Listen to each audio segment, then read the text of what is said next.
എല്ലാം ഇതെത്ര സമയം എവിടെ പോകുന്ന പൈസ പോയില്ലേ? ആ പോവാ. പക്ഷെ അതിനു മുമ്പേ നമ്മുടെ പൂക്കളത്തില് എത്ര പൂക്കൾ വേണമെന്നുള്ള ഒരു ഐഡിയ ഉണ്ടേ. അതിനുവേണ്ടി ചെക്ക് ചെയ്തോണ്ടിരിക്കാം. ഓ അതെയാ, അതെങ്ങനെ? അതെയോ, ഇത് വാങ്ങാൻ പറയാം. അതായത് ഇതാണ് നമ്മൾ നാളെ ഇടാൻ പോകുന്നത് പൂവിൻ്റെ ലേഔട്ട്.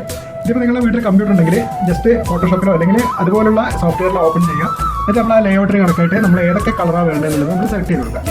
അതായത് മഞ്ഞ എത്ര വേണം, ഞാൻ ഒരു എക്സാമ്പിൾ ലേഔട്ട് ഉണ്ടാക്കിയതാണ്. അതായത് കണ്ടോ കളർ എത്ര വേണമെന്നുള്ളതൊക്കെ നമ്മൾ സെലക്ട് ചെയ്ത് കൊടുക്കാം.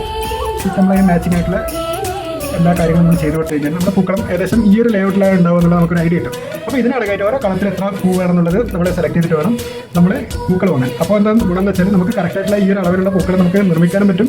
നമ്മുടെ പൈസ വെറുതെ അനാവശ്യമായിട്ട് പൂവാക്കിയിട്ട് വേസ്റ്റ് ആവില്ല. ആഹാ, ഇത് കൊള്ളാലോ. ഇതുപോലെ നിങ്ങൾക്കും ചെയ്തുകൂടെ?